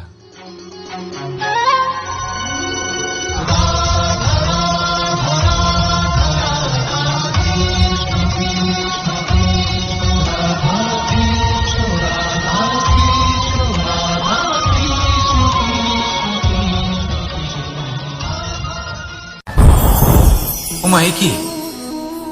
আমি কখন থেকে এখানে অপেক্ষা করছি, হাত পেতে দাঁড়িয়ে রয়েছি যাতে একটা ফল আমার হাতে এসে পড়ে এবং সেটা আমি খেতে পারি। কখন থেকে অপেক্ষা করছি, কিন্তু সেটা হচ্ছেই না। এবার আপনি বলবেন যে এসব কি বলছি, এ কি অদ্ভুত কথা বলছি। যদি ফল খেতে হয় তাহলে আমাকে বৃক্ষে চড়তে হবে, ফলের কাছে পৌঁছতে হবে, তবেই তো ফল পাবো। এবারে এটা অত্যন্ত সহজ ব্যাপার, কিন্তু এই বিষয়টা আপনি নিজের জীবনের প্রসঙ্গে ভেবে দেখুন। লক্ষ্য কোথায় আছে আপনি জানেন, সেই লক্ষ্যে পৌঁছানোর পথ কি সেটাও আপনি জানেন, সেই পথে চলার ক্ষমতাও আপনার রয়েছে, কিন্তু তাও আপনি নিজের লক্ষ্য লাভ করতে পারছেন না। কেন? কারণ আপনি অপেক্ষা করছেন যে লক্ষ্য আপনার সামনে চলে আসবে, কিন্তু তা হয় না। লক্ষ্য সে যাই হোক না কেন, ধন হোক, প্রেম হোক, কোনো সম্মান হোক বা মোক্ষ হোক, যদি আপনি তার দিকে অগ্রসর না হন তাহলে ফল প্রাপ্তি অসম্ভব ব্যাপার, তা কোনোদিনই হবে না। সেই জন্য আপনার চোখের সামনে আপনি যদি নিজের লক্ষ্যকে দেখতে পান তাহলে উঠুন এবং সেই দিকে অগ্রসর হতে শুরু করুন। নিজের অন্তরের সকল অশুভ গুণ দূর করুন, অলসতা ত্যাগ করুন, অজ্ঞানতা ত্যাগ করে দিন এবং চলতে থাকুন। অবশ্যই মনোবাঞ্ছিত ফল লাভ করতে পারবেন। মনে রাখবেন, চলতে থাকলে তবেই লক্ষ্য প্রাপ্তি হবে। অপেক্ষার দ্বারা শুধুমাত্র মৃত্যু লাভ হবে। আসুন আমার সাথে ভালোবেসে বলুন, রাধা রাধা। পাখি কখন জন্ম নেয়, কখন উড়তে শেখে, কখন বাসা বানাতে শেখে, কখন নিজের মৃত্যু লাভ করে, এসব আমাদের মধ্যে কেউ জানি না। কিন্তু পাখি একটা কথা খুব ভালো করে জানে, যে এই সংসারে ও যা কিছুই করুক না কেন, এই সংসারের ওকে নিয়ে কিচ্ছু যায় আসে না। এবার আমরা কি করি? কোনো কাজ করার আগে আমরা এটা ভাবি যে এই সংসার যদি আমাকে দেখে ফেলে তাহলে কে জানে এই সংসার কি ভাববে, আমার প্রতিচ্ছবি কেমন তৈরি হবে কে জানে, কে জানে কি হবে আদি ইত্যাদি। এই সব ভাবনায় আমরা মগ্ন হয়ে যাই। কিছুটা এমন ভাবে মগ্ন হই যে বর্তমানের কর্মের এই জীবনের যাত্রাপথে সেই সময়ের আনন্দ উপভোগ করতে ভুলে যাই। এবার দেখুন একটা পাখি কি করে, ওর কর্ম হলো গান গেয়ে চলা। ওই পাখি গেয়ে চলে, কেউ ওর গান শুনুক বা না শুনুক, কেউ আদৌ শুনছে কিনা সেই বিষয়টা নিয়ে সেই পাখির কিছুই যায় আসে না। সেই পাখি নিজের কর্ম করতে থাকে। হয়তো সেই জন্যই আপনি কখনো কোনো পাখিকে কাঁদতে দেখবেন না। এরকমই আপনাকে নিজেকে গড়ে তুলতে হবে। প্রথমে নিজেকে জিজ্ঞেস করুন, এই যে কর্ম আমি করতে চলেছি সেটা কি উচিত? যদি আপনার মনে হয় সেটা উচিত তাহলে সেটা প্রমাণ করুন। এটা ভাববেন না যে এই সংসার কি ভাববে। আসুন আর আমার সাথে ভালোবেসে বলুন, রাধা। বনের মধ্যে যদি আপনি কোনো বিষাক্ত সাপ দেখেন তাহলে কি করবেন? আপনি তখনই তার থেকে দূরে পালাতে চেষ্টা করবেন। আর এটা কেন করবেন? নিজের রক্ষার্থে। এই কথা আমি নয় মেনে নিলাম, কিন্তু নিজের জীবনে এটা করেন না কেন? আপনি যেখানেই যান, যে স্থানেই যান না কেন, প্রত্যেক সময় প্রত্যেক মুহূর্তে এমন বিষাক্ত সাপ আপনি অবশ্যই খুঁজে পাবেন। আর সেই সাপ নয় যাদের আপনি বনে খুঁজে পাবেন, এরা হলো সেই সাপ যা আপনাকে পাপ করতে বাধ্য করবে। আপনার অন্তরের বাসনা, ক্রোধ, অহংকার, লোভ, ঈর্ষা এদের বৃদ্ধি ঘটাবে। দেখুন, বনের এই সাপ আপনাকে একবার ছেড়ে দিতেও পারে, ছোবল নাও মারতে পারে, কিন্তু এই যে পাপরূপী সাপ আছে তা অবশ্যই ছোবল মারবে। কর্ম যদি করেন তাহলে অবশ্যই ফল পাবেন। সেই জন্য যখনই কোথাও যাবেন, যদি এমন কাউকে দেখেন, যদি এমন কিছু দেখেন যে আপনাকে পাপ করতে বাধ্য করছে, তাহলে সেই মুহূর্তে সেখান থেকে পালিয়ে যান। যেমন বনের সাপ দেখে আপনি পালাতে থাকেন। সৎকর্মের রক্ষা অত্যন্ত আবশ্যক। আসুন আর আমার সাথে ভালোবেসে বলুন, রাধা রাধা। যদি কোনো সিংহ বানরের মতো গাছে চড়তে চেষ্টা করে তাহলে কি হবে? একটা মাছ যদি মাটিতে হাঁটতে চেষ্টা করে তাহলে কি হবে? তারা বিফলই হবে। কিন্তু এরকম কেন হয়? তার কারণ হলো প্রকৃতির রচনা কিছুটা এরকম। এখানে প্রত্যেকটি ব্যক্তিকে, প্রত্যেকটি প্রাণীকে আলাদা আলাদা গুণের অধিকারী করা হয়েছে এবং সকলকে একটা সীমাও প্রদান করা হয়েছে। এবার এই যে বৃক্ষ, পশু, পাখি, এদের মধ্যে সেই ক্ষমতাই নেই যে এরা নিজেদের যাচাই করতে পারবে, নিজেদের সীমাগুলো বুঝতে পারবে, নিজেদের সদ্গুণগুলো চিনতে পারবে। এরা সেটা করতে পারবে না। কিন্তু মানুষ তো আলাদা। মানুষের কাছে সেই বিশেষ শক্তি আছে যে তারা পূর্ণরূপে নিজেদের যাচাই করতে পারবে, নিজেকে পূর্ণরূপে বুঝতে পারবে, নিজের দোষ, নিজের অপগুণ, নিজের সদ্গুণ, নিজেদের সীমাগুলো তারা বুঝতে পারবে। আর এটা অত্যন্ত গুরুত্বপূর্ণ। কথায় আছে যে যদি সাফল্য লাভ করতে হয় তাহলে নিজেকে যাচাই করে নিতে হবে। তাই নিজেকে যাচাই করুন, নিজের সাথে পরিচিত হয়ে যান এবং জীবনে কর্ম করতে থাকুন। সাফল্যের শিখরে অবশ্যই পৌঁছে যাবেন। আর ওখানে যদি যান তাহলে এই মন প্রসন্ন হয়ে অবশ্যই বলবে, রাধা রাধা।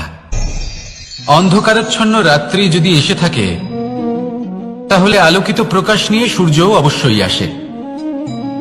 রোগ যদি এসে থাকে তাহলে তার ওষুধও অবশ্যই আসে। সমস্যা যদি আসে তাহলে সেই সমস্যার সমাধানও নিজে থেকেই আমাদের কাছে চলেই আসে। এই সংসার, এই জীবনের শুধুমাত্র একটাই নিয়ম আছে, আর তা হলো এটাই, এই সংসার হলো একটা চক্রের মতো। এতে শাশ্বত বলে কিছু নেই, নিত্য বলে কিছু নেই। আর যা কিছুই রয়েছে সব বদলাতে চলেছে। যদি আপনার জীবনে দুঃখ থাকে, সমস্যা থাকে, যদি আপনি বিপদ দ্বারা আচ্ছন্ন, তাহলে মনে রাখবেন সবকিছু বদলে যেতে চলেছে। দুঃখের সময় কাঁদবেন না, মনকে আরো দুঃখী করে তুলবেন না, কারণ এখানে যা কিছুই এসেছে তা যাওয়ার জন্যই এসেছে। তাহলে এত চিন্তা কিসের? আনন্দ সহকারে জীবন যাপন করুন আর আমার সাথে ভালোবেসে বলুন, রাধা রাধা। রাত্রিবেলায় যখন আলোকিত জোনাকিদের দেখেন তখন মন প্রসন্ন হয়ে ওঠে। এদের দেখতে খুবই সুন্দর লাগে। আর এমন ঠিক কেন হয়? প্রথম হলো এটাই যে রাতের বেলায় চতুর্দিক অন্ধকারাচ্ছন্ন থাকে। এমত অবস্থায় যদি আমরা কোথাও একটু প্রকাশ দেখি তাহলে সেটাই আশার কিরণের ন্যায় মনে হয়। সেই প্রকাশই আমাদের মন প্রসন্ন করে তোলে। আর সেই জন্য যে সকল মানুষ রাতের বেলায় কোনো জোনাকি দেখতে পান তারা প্রসন্ন হয়ে যান। এবার কখনো কখনো জীবনে আমাদের মনে হয় যে চতুর্দিকে শুধুমাত্র অন্ধকারই হয়ে আছে। প্রত্যেকেরই তা কখনো মনে হয়। আর তখনই আমাদের নিরাশ হলে চলবে না, আমাদের দুঃখী হলে চলবে না। সেই সময় আমাদের খুঁজতে হবে নিজেদের আশেপাশে, চতুর্দিকে, আর কোথাও না কোথাও আমরা প্রকাশ অবশ্যই দেখতে পাবো, আশার একটা কিরণ অবশ্যই দেখতে পাবো। কেউ এমন একটা কর্ম করেন যেটা দেখে আমরা প্রেরিত হয়ে যাই। আর এমন কোন কর্ম যদি আপনারা করেন তাহলে সেই কর্ম আপনার মনকে প্রসন্ন ভাব, আনন্দ এবং ভালোবাসা দ্বারা ভরিয়ে তুলবে। আপনার অন্তরে সেই অন্ধকারের অন্ত করবে, দুঃখেরও অন্ত করবে। আর এই মন প্রসন্ন ভাব নিয়ে বলবে, রাধা রাধা। মনুষ্য জীবনের সব থেকে বেশি গুরুত্বপূর্ণ বিষয় হল মনের একাগ্রতা। এই সংসারের যে কটি মহান কার্য সম্পাদন হয়েছে তা হল মনের এই একাগ্রতার একমাত্র ফল। আপনি অবশ্যই দেখে থাকবেন অনেক ছোট বড় নদী যা বয়ে চলে তাদের সামনে একটা বাঁধ নির্মাণ করা হয় সেই সব নদীর জল সঞ্চয় করতে। বাঁধ হয়ে গেলে প্রয়োজন মতো বা মনের ইচ্ছে মতো তাকে ব্যবহার করা সম্ভব। এবার এটাই আমাদের মনের সাথেও সম্ভব। আমাদের মনের একাগ্রতা আজকের দিনে দাঁড়িয়ে বিভিন্ন ধরনের বিকার, ক্রীড়া এবং ভোগের মধ্যে ভাগ হয়ে গেছে। একে একত্রিত করতে হবে, একটা বাঁধ নির্মাণ করতে হবে, কর্মের বাঁধ। আপনাকে শুধু এটাই করতে হবে, যেটা উচিত কর্ম সেটাই করুন, যেটা অনুচিত কর্ম সেটা করা থেকে নিজেকে বিরত রাখুন। ব্যাস, এই কাজটাই আপনি করতে থাকুন, করতে থাকুন। মনের মধ্যে একাগ্রতার বাঁধ নির্মাণ করুন। আর একবার যদি তা নির্মাণ হয়ে যায় তাহলে যখন চাইবেন, যেখানে চাইবেন, যতটা চাইবেন একাগ্রতা প্রয়োগ করতে পারবেন। আর একবার যদি আপনি এটা শিখে যান তাহলে এই সংসারকে বদলে ফেলার মতো কাজ আপনি করতে পারবেন, সমাজকে শুধরাবার মতো কাজ করতে পারবেন। তাহলে এই মনকে একাগ্র করুন আর আমার সাথে ভালোবেসে বলুন, রাধা রাধা।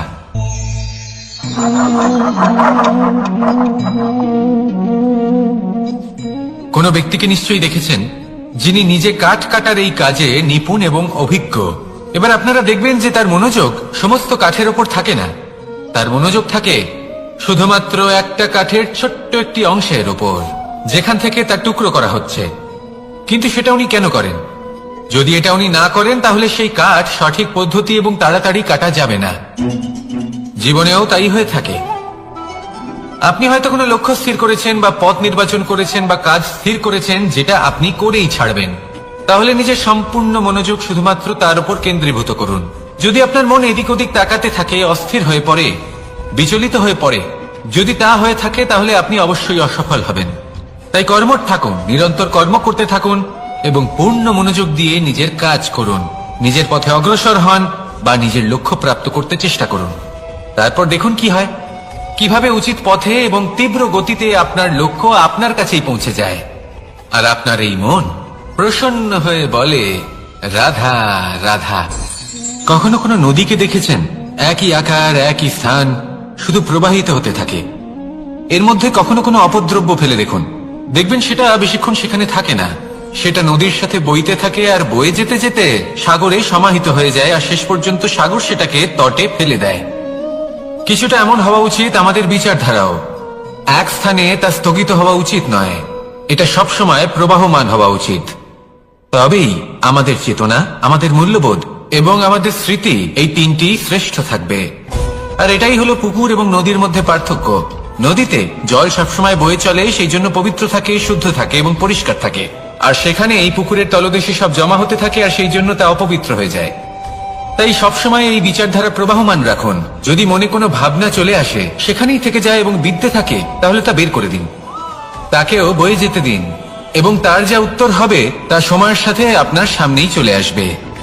শুধুই নদীর মতো প্রবাহমান হন আর আমার সাথে ভালোবেসে বলুন, রাধা রাধা। এই সংসারে সাফল্য লাভ করার জন্য জ্ঞানের প্রয়োজন হয়, পরিশ্রমের প্রয়োজন হয়, দৃঢ় নিষ্ঠার প্রয়োজন হয়, নিরন্তর চেষ্টা করা প্রয়োজনীয়। কিন্তু আরো কিছু আছে যা অত্যন্ত প্রয়োজনীয় এবং গুরুত্বপূর্ণ। তা হলো ভালো বন্ধু। তাদের থাকা অত্যন্ত প্রয়োজনীয়। যদি ভালো বন্ধু থাকে তাহলে সময় এলে তারা ঢাল হয়ে আপনাকে সুরক্ষা করবেন। সময় এলে অস্ত্রের মতো শত্রুকে সংহারও করবেন। যদি তিনি জ্ঞানী হন, তাদের মধ্যে সদ্গুণ থাকে, তাহলে এই সব গুণ আপনার মধ্যেও প্রবেশ করবে। তাহলে সাফল্যের জন্য ভালো বন্ধু পাওয়া অত্যন্ত প্রয়োজনীয়। কিন্তু শুধু বন্ধু কেন, ভালো শত্রুও থাকা প্রয়োজনীয়। এবার আপনি ভাববেন, এ আমি কি বললাম? যদি আপনার জীবনেও ভালো অর্থাৎ শক্তিশালী শত্রু থাকে, তাহলে আপনিও শক্তিশালী হতে থাকবেন। এই শত্রু আপনাকে প্রেরিত করবে আরো বেশি শক্তিশালী হয়ে ওঠার। কখনো কোনো হরিণকে দেখুন, তীব্র গতিতে দৌড়তে থাকে। কেন তীব্র গতিতে দৌড়ে? এই কারণে নয় যে কোথাও তার জন্য মধুর ঘাস অপেক্ষা করে রয়েছে, না। সে এই কারণে তীব্র গতিতে দৌড়য় কারণ সেটা না করলে তার পেছনে একটি সিংহ আছে যে ওকে নিজের ভোজন করে ফেলবে। তাই জীবনে বিপদ, সংকট, এই সবকিছুও হলো অত্যন্ত গুরুত্বপূর্ণ। তার সম্মুখীন হতে শিখুন আর আমার সাথে ভালোবেসে বলুন, রাধা রাধা। আমরা সবাই ফল খাই, কিন্তু আমাদের সেই ফলই প্রিয় হয় যে পরিপক্ক হয়ে ওঠে, যেটা নম্র হয়, আর যে ফল অনেক বেশি মিষ্টি আর সুস্বাদু হয়ে থাকে, যাদের রঙে বাহার দেখা যায়। সেইভাবে জীবনে আমরা নানান মানুষের সাথে পরিচিত হই, কিন্তু সেই মানুষই আমাদের মন ছুঁয়ে যায় যারা বিনম্র স্বভাবের, যাদের বাণী খুব মধুর, যাদের অন্তরে আত্মবিশ্বাসের একটা তেজ, একটা রং দেখা যায়। এবার এমন ব্যক্তি আমরা কি করে হব? ঠিক সেইভাবেই যেমন একটা ফল রোদ, বর্ষা, শীত, বায়ু, এই সকল সংকটময় পরিস্থিতির সম্মুখীন হয়ে পরিপক্ক হয়ে ওঠে, সেইভাবেই মানুষ সংকটময় পরিস্থিতির সম্মুখীন হয়ে পরিপক্ক হয়ে ওঠেন। যদি এই সংকটের সম্মুখীন হন তাহলে অভিজ্ঞ হবেন, আর এই অভিজ্ঞতাই শিক্ষা দিয়ে যাবে। এই অভিজ্ঞতা আমাদের শিখিয়ে দেয় যে আমাদের বিনম্র থাকতে হবে। অহংকার করে কোনো লাভ নেই। মধুর বাণীর যে কি মূল্য তা আমরা শিখতে পারি। এই অভিজ্ঞতাই আমাদের বুঝিয়ে দেয় যে উচিত অনুচিত কোনটা, আমাদের দৃষ্টিভঙ্গি তৈরি করে, আর এই দৃষ্টিভঙ্গি দ্বারা আত্মবিশ্বাস জাগ্রত হয়। সেই জন্য জীবনে কখনো বিপদ থেকে দূরে পালাবেন না, সেগুলোর সম্মুখীন হন, অভিজ্ঞতা লাভ করুন, তার থেকে শিক্ষা লাভ করুন, এইভাবেই পরিপক্ক হবেন। আসুন আমার সাথে ভালোবেসে বলুন, রাধা রাধা। ধন সঞ্চয় করা সম্ভব, আর সেই জন্য ধন সব থেকে বেশি মূল্যবান সম্পত্তি নয়। এবার আপনি বলবেন, এ আমি কি বলছি? এই ধন খুব মূল্যবান, আমরা সকলে অর্জন করতে ব্যস্ত। সেটা এই কারণে, কারণ আপনারা জানেন না এই সংসারের সব থেকে বেশি মূল্যবান সম্পত্তি কি। এ হলো সেই সম্পত্তি যা কখনো সঞ্চয় করা সম্ভব নয়। আপনার কাছে যতই ধন থাকুক তা দিয়ে আপনি স্বাস্থ্য লাভ করতে পারেন, বাড়ি কিনতে পারেন, আদি ইত্যাদি, কিন্তু আপনি যতই ধনী হন না কেন ফেলে আসা দিনের একটা মুহূর্ত আপনি লাভ করতে পারবেন না। এই একটা মুহূর্ত, এই সময়, এটাই হলো সংসারের সব থেকে মূল্যবান সম্পত্তি। একবার চলে গেলে তা কখনোই ফিরে আসে না। আর এই মুহূর্ত যতই চলে যাক না কেন, আমরা স্মৃতির মাধ্যমে সেগুলি যাপন করতে পারি, তার আনন্দ উপভোগ করতে পারি। আর যার সাথে আমরা সময় অতিবাহিত করেছি তার স্মৃতিতে আমরা চিরকাল জীবিত থাকতে পারি। সেই জন্য সময় সব থেকে মূল্যবান সম্পত্তি, তাকে এইভাবে নষ্ট করবেন না। প্রত্যেকটা মুহূর্ত উপভোগ করুন, আনন্দ করুন, আর ভালোবেসে বলুন রাধা রাধা। কনক, কি সুন্দর একটা শব্দ। এর অনেকগুলো রূপ রয়েছে, অনেকগুলো অর্থও রয়েছে। প্রথম অর্থ হলো স্বর্ণ, অর্থাৎ সম্পত্তি। দ্বিতীয় অর্থ ধুতুরা, অর্থাৎ গাছের ছোট একটা বীজ যা কিনা অত্যন্ত শক্তিশালী হয়। যদি বেশি মাত্রায় এর প্রয়োগ করা হয় তাহলে এটা বিষময় হয়ে উঠতে পারে। এই হলো সেই ধুতুরা যার প্রয়োগ মহাদেবের পুজোতে করা হয়। এবার প্রশ্ন হলো এটাই যে এই স্বর্ণ এবং এই ধুতুরার মধ্যে মিল কি রয়েছে। মিল হলো এটাই যে এই দুটোই মানুষকে মত্ত করে তোলে।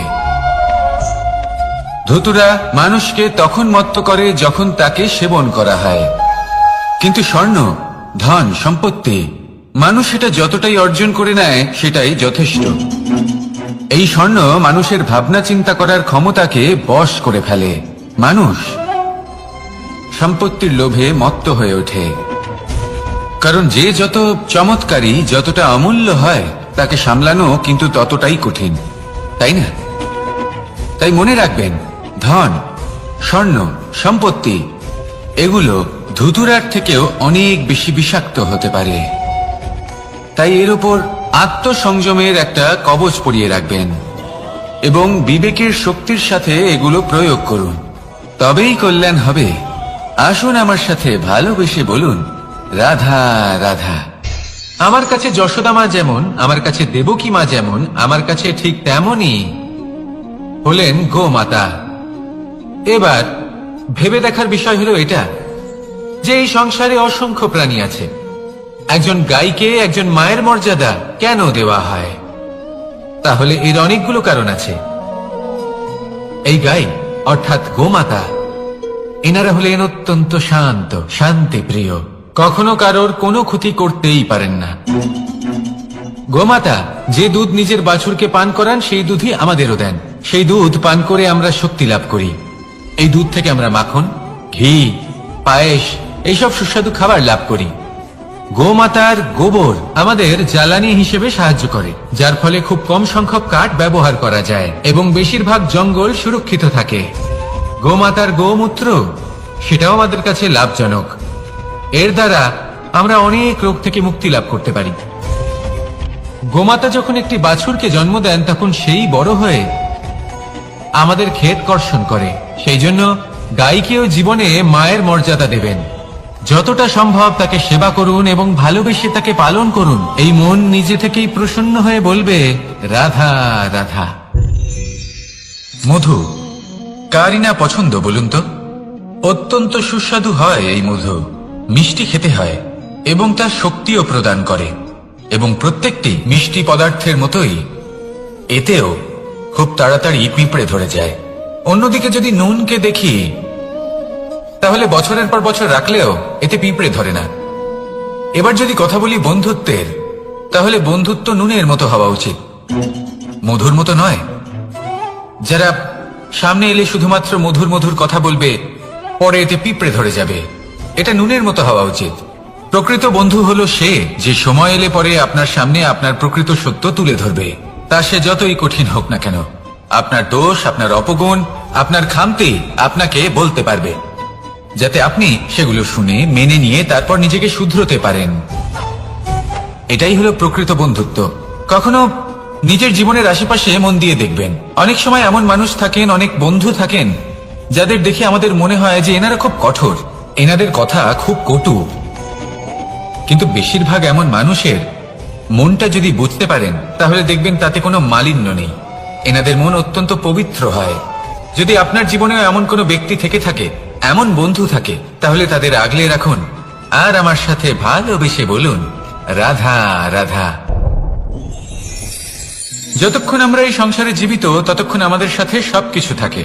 আমাদের ধন, সুখ স্বাচ্ছন্দ্য, আমাদের মিত্রগণ, আমাদের পরিবার, এই সমাজ, এই সবকিছু আমাদের সাথে থাকে।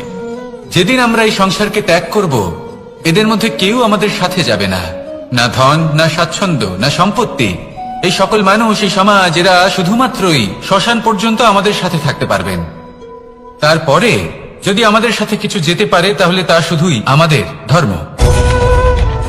আর এই সংসারে আমরা নিজেদের যে সুনাম রেখে যাই, সেটা সম্ভব শুধুমাত্র কর্মের দ্বারা।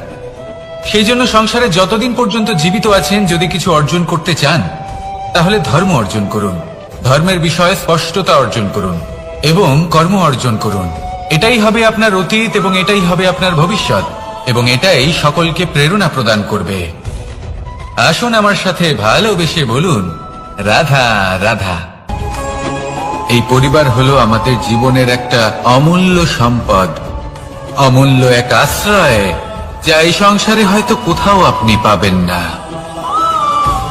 তাই একে আগলে রাখুন।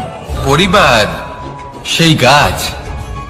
আসুন আমার সাথে ভালোবেসে বলুন, কার সেই গাছ। আসুন আমার সাথে ভালোবেসে বলুন, রাধা রাধা। অনেক সময় আমরা জীবনে অনেক মানুষকে এমন বলতে শুনে থাকি যে আমি অসফল হয়েছি কারণ আমার সময় ভালো যাচ্ছিল না। আমি এই জিনিসটা লাভ করতে চাইছিলাম কিন্তু করতে পারলাম না কারণ আমার সময়টা ভালো যাচ্ছিল না। আমি আমার জীবনে ওই মহান কাজটা করতে চাইছিলাম কিন্তু করতে পারলাম না। কেন? কারণ আমার সময়টা ভালো যাচ্ছিল না। কিন্তু যে মুহূর্তে ভালো সময় আমার জীবনে আসবে, আমি সব কিছু প্রাপ্ত করব। এমন প্রায় প্রত্যেকেই বলেন। আসুন একটা কথা বোঝা যাক।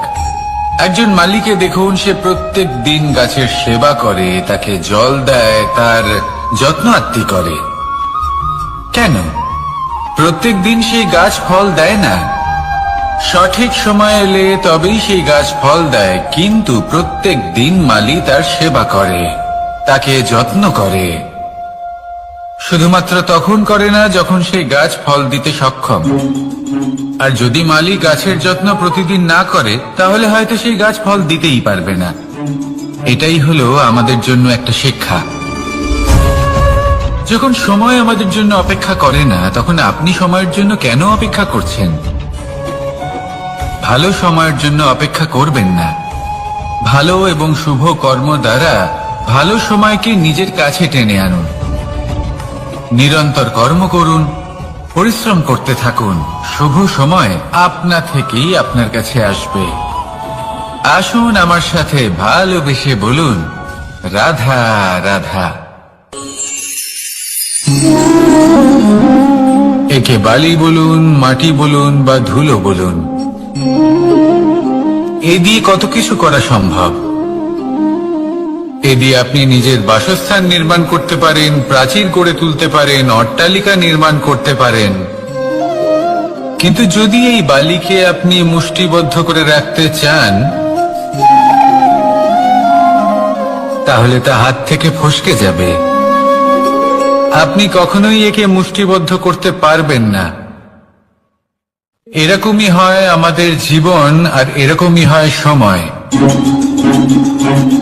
এই মুষ্টিবদ্ধ করা বালির মতো। সময়কে আমরা বাধা দিতে পারবো না, আটকেও রাখতে পারবো না। এ হলো প্রবাহমান। জন্ম থেকে মৃত্যু পর্যন্ত এই যে সময়, তা খুবই সীমিত। আর এই সময় আমরা যেটাই করি তার দ্বারাই আমাদের মূল্য নির্ধারিত হয়। আর এই সংসার থেকে চলে যাওয়ার পরেও এই সংসার এই সব কর্মের জন্যই আমাদের মনে রাখে। তাই যদি আপনি এটা ভাবেন যে আজ যে কর্ম করার ছিল আমি না হয় কাল করে নেব, কাল আমার লক্ষ্যে পৌঁছানোর কথা ছিল আমি পরশু পৌঁছবো, না, এই সময় খুব মূল্য।